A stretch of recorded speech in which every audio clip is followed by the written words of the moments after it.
Where was Grimnir when our warriors were dying? Where was Valaya when our children sickened?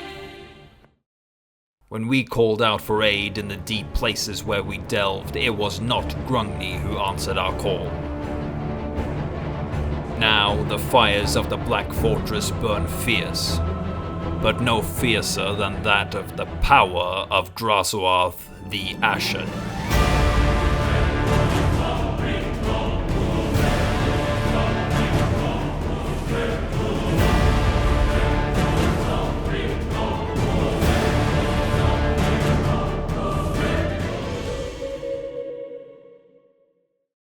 Although these little fire guys have a pretty epic reputation, I gotta say I was a little on edge to play them, because usually I find dwarves to be stubborn, orcs to be dumb, and chaos to be gross. Besides my boy Tarmakon though. Then again, I usually think all these things and then end up having tons of fun, so I don't know, okay, maybe there's a lesson to be learned. Either way, after getting a master's degree in economics, learning how the Chaos Dwarfs work, I desperately craved bloodshed to clear my mind. So I went into battle, where by the way, I gotta say, Chaos Dwarfs, big thumbs up, because expendable meat shield orcs and goblins. Now that is an industry I can get behind. I also marveled at this water because it looked really cool, but in hindsight I'm realizing that this is oil. My laborers weren't exactly super impressive. Oh my god, you fucking cowards. This army ability though, very impressive. Oh, what the fuck, we start off with this. We claimed a close victory on this one and lost 218. But that's like 98% greenskins, so I'd say that's a bonus. But there was no time to waste, our numbers needed increasing. I gotta pump those numbers up, those are rookie numbers in this racket. So eventually I marched on the final settlement of the orcs, which went pretty well. Oh my god, you suck so much. Okay, this does not suck though, holy. And with that, the Darkland orcs were destroyed, or I guess turned into slaves. Either way works. I was also very, very excited to see that convoys were now available. Sadly, I apparently couldn't afford it. But it kept telling me that convoys are available, so I went back and I realized that I'm an idiot, because apparently there's like different ways you can do it. So I sent Hadraza Ironforge out to buy some more slaves. And with more Chaos Dwarf warriors and, well, cannon fodder, I sadly, very, very sadly, had to declare war on Imrik.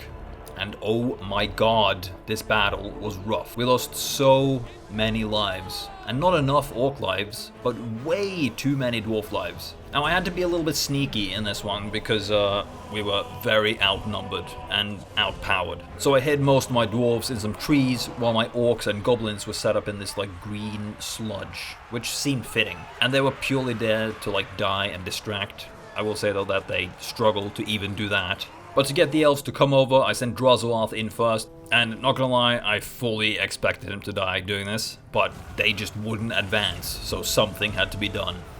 And we got off a very, very solid Dreadquake hit before they advanced, and my plan somehow actually kinda worked. They attacked us in the forest, like a lot of them, but we somehow pulled through, killing both Imrik and his dragon. Oh my god. That was Pyrrhic. God damn, that was Pyrrhic. And like past me said here, this was very, very Pyrrhic. We could now also claim a seat in the Tower of Zar. And again, the numbers need to go up. The Imrik war continued and I kept pushing forward. Gave some elves fiery deaths and claimed their lands for myself. My greenskins though kept being very unimpressive. Like, what is this climb speed? What am I even not paying you for? And due to my epic and rapid expansion, I figured it was also time to recruit an overseer. So I employed Tordrek Startaker, for no other reason than his last name being Startaker. Also, because my eyes were full of tears from killing so many elves, I failed to notice that the ogre Thorg had declared war and was like a turn away from attacking my main settlement, with a full stack. How great. Luckily though, 207 ogres, 1,187 noblars, and a pack of saber tusks were no match for my garrison under the command of Startaker. So crisis averted. I will say though that auto-resolve was probably being super generous with me on this one, because I would have 100% have lost this if I fought this manually. But with the growing big boy threat to my east, I did have to finish up the elves, and luckily they only had one settlement left, which I was able to hammer down. Holy shit. God damn, you guys should have moved. Literally. The Knights of Calador were now slaves of the Legion of Asgore, and my empire had expanded. Which is when I saw that Thorg and The Thunderguts, that'd be a pretty cool band name by the way, were destroyed. Which made me happy, before it made me sad, because they were just replaced by an even bigger gut, this time with a mouth. It was Kugath. Tordrek had managed to take one of the ogre settlements though, just through sheer green muscle, but it meant that we were now neighboring both the Plaguefather and Greasers, like the two contenders in this game for my 600-pound life. And instead of slimming down, Kugath was going to slim up by attacking me. And fighting fire with fire can sometimes work out, but there was no way in hell I was going to fight green with green. So Drazhoath's army got a full rework and was now pure dwarf, which felt good, because that meant that the Skaven stage of this campaign was finally over. Kugath immediately started taking settlements, so he definitely had to be stopped, and once again I chose to hide most of my force in the forest until further notice, because I knew that Kugath was going to start flinging like these giant boogers that can suck pretty bad, and he also had a fully stacked army. So Drazhoath went off to harass him while I waited for Kugath to at least mostly run out of ammo. I mean, they obviously searched for me, but because they're all so slow, they just couldn't find me. Which meant that we eventually could emerge and set up ready to take on a very disgusting green tide. And man, it's been like a while actually since I've fought or played Nurgle, so I forgot how like chewy they are. But with spells, fire, bullets and beards, we were slowly winning. And after what felt like hours, most of his army had disintegrated and Kugath was finally reaching the battle. But again, thanks to bullets, it was gone in like seconds. So yay industry. And I was just launching a new convoy when Tretch also ended his non-aggression pact with me, so that's, you know, always a good sign. So to prepare, I recruited a newly available Bull Centaur. And I went for this cutie, whose name is literally Kill Wars. Gotta be a good choice, right? After being slain in the mountains, Kugath offered me peace. And you know, I really wasn't gonna take this. Like, I really wasn't gonna take this, and I didn't want to take this, but the amount of, like, raised and uninhabited settlements around me made me kinda nervous. So I accepted. Kugath did very much remain on my naughty list though, and believe me, we were gonna make things right. And it kinda turns out that it was the smarter thing to do, because next turn Tretch did exactly what you thought he was gonna do, and also some other random ogre faction was trying to kill me. Though they did just keep getting evaporated by my garrison, but still. Now, the Tretch War went like any Skaven war I have ever played. Probably due to my skill level, okay? I don't know. But they take a settlement, I try to fight them, they scurry away and show up at another settlement and take that, and then it just turns into this very excruciating game of Whack-A-Rat. Oh, right, and on top of this, I was also going bankrupt, so that was just fucking amazing. Anyway, we finally faced them in the underground, and as per usual, there were like 4,000 of them. However, this was an underground battle, so they couldn't really flank us, and they decided to wait for the reinforcements, so Drazhoath was able to take out all their catapults and at least most of their Rattling guns before they reached the main army. And at that point, it was just like a matter of outlasting them. Which is where I do admire the stubbornness of dwarves, because we did that beautifully. And we killed off a lot of them. And the ones that fled were either chased down by my centaurs or Drazhoath himself. A gorgeous sight. Didn't get any better than a Pyrrhic victory, but still, this was the most satisfying victory of this campaign. But despite this, I was losing settlements way too quickly, so as like a Hail Mary, I set up an ambush somewhere along the line of where I thought maybe Tretch was gonna be, and then... And what a cathartic experience this was. I don't think I'll ever get tired of seeing rats die. And what even happened to this Doom Wheel? It got dismantled in like 2 seconds. And this was an orgasmic victory, and the defeat rate I got from Tretch, also pretty helpful. What was not helpful though was that a settlement I owned was razed, seemingly for no reason. Sounds like orc mischief to me. Turns out that this was in fact my first meeting with the unstable Chaos Portal. Fantastic, you know, that's just amazing timing. And you know, it's only 7,000 gold to destroy it. And then next turn I saw that the Cabal was in another one of my settlements. What is going on? And the Chaos Portal was also now just raising random settlements, like, in the world. I had bigger fish to fry, though I couldn't actually fry any fish because I had no money, so I just admired the portal's work. Despite all these distractions, after Tretch was wounded in the ambush, it wasn't too hard to get rid of the rest of his faction. And I marched on some nearby goblins to get some more helping hands to rebuild my recently raised settlements, which went pretty good. And we were starting to build quite the growing empire now, which obviously made Greasus upset, so he also declared war on me. And while Drazhoath was making his way back from the goblin hunting, I employed Gumrundash and got him working on a new and better army. Because, you see, this whole time I'd been spending armaments to get better units, and it was finally time to use them. And because I knew that Greasus and his, belly boys would be charging at me, I upgraded all my guns to have suppressive fire. And by this point, Greasus and, oh my god, Death Cheetah Glondaug Khan Smasher was right outside the Black Fortress, so they needed dealing with. And this battle is where I was really starting to feel the power, the true firepower. We now had an Iron Demon, Magma Cannons, Infernal Iron Sworn, Fire Glaives, and Blunderbusses. I also found these 2 rocks that made for a pretty good defensive position, because there were a lot of ogres coming after us in this one, but god damn, so many of them just completely melted before even reaching our ranks. After several waves though, they did actually make it through, so we did end up losing quite a few troops. However, we still came out on top with both attacking armies decimated. And fucking hell, Greasus didn't even make it halfway across the map. So Drazhoath and Kill Wars just chased him down at the end of the battle and knocked him out of his chair. Close victory was secured, and the first battle of the Greasus War was won. Now, as we were going into this war though, another location had popped up. This time, it was a Covenant laboratory. And I was a little broke at the time, I'll admit, and I saw all these very nice bonuses it gave me.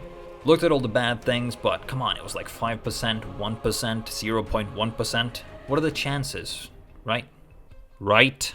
Suspicious laboratories aside though, I quickly went ahead and did the quest battle, which was against vampire counts. And yeah, this was not hard, I'll tell you that. Holy fuck. How is this legal? Yeah, okay. This is just stupid now. This Kemrian War Sphinx pretty much sums up how this battle went for the skeletons. And we got the Hell Shard Amulet for this, which in addition to giving Drazhoath missile damage reflection and 10% damage resistance, also gives the whole army plus 5% ward save. So you know, pretty good. Greasus had a lot of land, and it took a while to take him out, but it wasn't actually that hard. We took out his camps, rooted him out of his settlements, and killed a lot of ogres. So many, in fact, that we got the short victory, which gave us 3 quests for 3 additional very nice items. And one of them was coincidentally right next to Drazhoath. This was basically just another ogre fight though, only that we had to claim some victory points, but pretty easy. And we got the Healing Salve of Valea for replenishment in foreign territory, plus 5 melee defense for the whole army, and plus 10% physical resistance for the whole army, and the Darken Mist ability. So that's an okay item. And I gave it to Kill Wars. Then I figured, why stop there? So I immediately did the second one, which was against Nurgle. Again, also pretty easy. And this time for the Golden Bands of Grimnir, which I also gave to Kill Wars. Before doing the third one against some normal dwarves for the Ever-Burning Helmet of Grumnir, which I gave to Drazhoath. So a pretty successful couple of turns. The Greasus War was pretty much just over at this point. Whatever army they could muster was just instantly fireballed away. I also did try my hand at firing this Hell Cannon, manually. That was very fun, even though, I missed every single shot. Although we were plowing through greases like he plows through food, we had in fact been hit with a plague. Remember that? The Covenant laboratory that had like a 1% chance of doing something? Yeah, it did something. A crimson fever, to be exact, which was destroying my armies. Much like this Doomsphere I had apparently also missed that destroyed one of my capitals. And the plague actually like killed off Tordrek Startaker, which made me pretty angry, I'm not gonna lie, because that was a cool name. So I reopened my war against Kugath because any follower of Nurgle was to die in retaliation. Finally though, even with the Crimson Fever sweeping me and my lands, both Kugath and Greases were gone for good. And although we had a fair bit of land, I was weak, because again, all my armies were just like withering away. And this is where the power of community and kindness like really showed itself. Because as I was down, the Greenskin community came together and launched the Great Help. So in 10 short turns, they were gonna come with thousands of orcs, all willing to join my workforce and help me rebuild. It just really warms your heart, you know?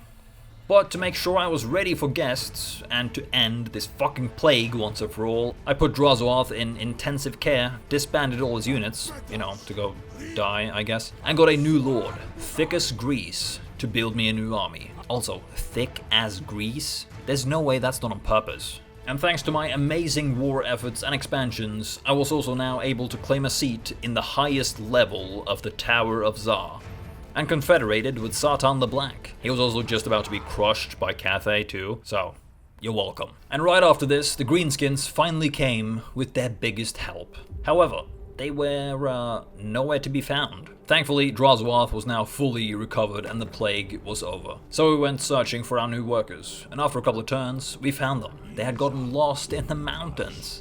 So we obviously, you know, had to go bring them in, and what a fucking slaughter this was. This was like 10 minutes of watching orcs, spiders, and giants be torn to bloody shreds. Because we now also had the Kadai Destroyer and Dreadquake Mortars, so the Greenskins just like disappeared, vanished. I mean, it did help being a choke point battle, but still, just ridiculous amounts of fire and death. And after this battle, I took Karak 8 Peaks from Grimgor, which he immediately wanted back for some reason. How fucking cool is this? There he is.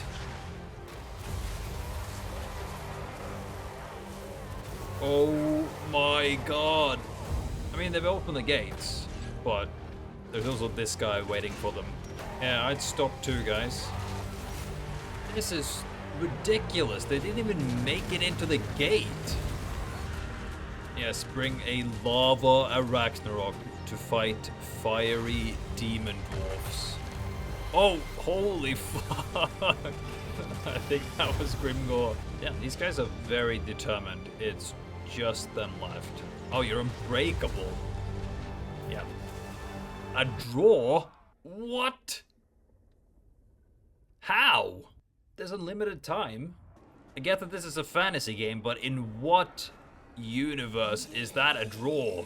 Yeah, I still have no clue what happened there, but shortly after this, Grimgor was gone. Which meant that we now had both the short and ultimate victory completed. But I wasn't really satisfied. I mean, we had just become stupidly powerful, and also the long victory remained incomplete. We were pretty close though. We just needed like a few more settlements and to, well, destroy Thorgrim. But before we went after him, I wanted to make sure we were going up against each other dwarf a dwarf, with no interference. So I asked Elspeth to stop defending him, and, you know, go away.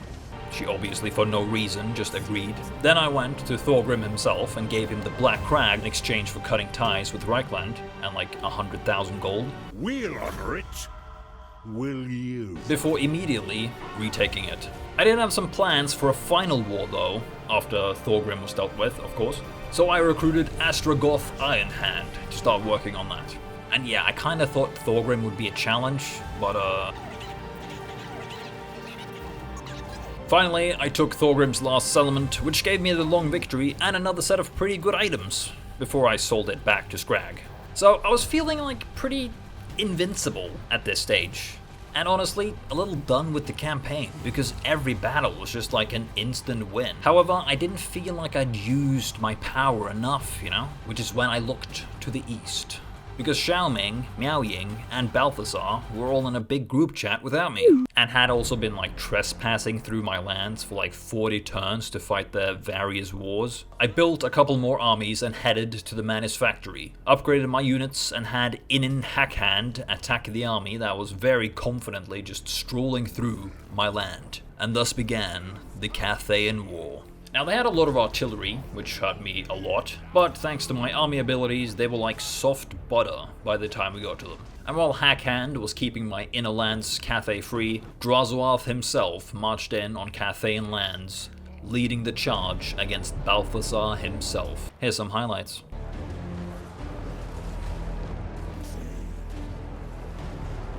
Meanwhile, north of the Bastion, Sartan the Black were taking settlements, because Xiaoming had apparently been pretty busy up there. We pushed on through Cathay, killing, burning, and enslaving both Empire men and Cathayans. It was going pretty good, until two of their armies randomly just like spawned at the Great Hall of Croesus. We fought valiantly, or, well, I thought we did. Thankfully for me, not so for them, Ostrogoth Ironhand was very close by, and was able to dish out a swift, hot revenge. After a lot of turns, battles, auto-resolves, deaths, and victories, Cathay was cornered. And while I was at it, I also had Drazhoath clean up Village to Cursling outside the Bastion, claiming the Turtle Gate in the process. So now, Zartan the Black stood outside Snake Gate, with Drazhoath ready to strike on Dragon Gate. And with legions of Iron Sworn, Dreadquake mortars, Fireglaves, and Kadai destroyers, we fell upon the walls of the Great Bastion. We were also now just causing instant wall breaches and siege battles. All our units were rank 9 with lots of Manus factory upgrades, and oh yeah, our 4 damage dealing army abilities, pretty ridiculous. So Turtle Gate fell, and I raised it, because why not? And after the fall of Turtle Gate, Drazhoath marched on Dragon Gate, and it got even more obliterated somehow. We raised this too, because again, why not? With this though, Great Cathay was reduced to one city, Nangao. And I mean, the battle was over before it started. It literally felt eerie playing this, because we were just fighting dead men. Xiaoming fought bravely, I will give him that, but he was shot down instantly in dragon form as a last stand against Chaos.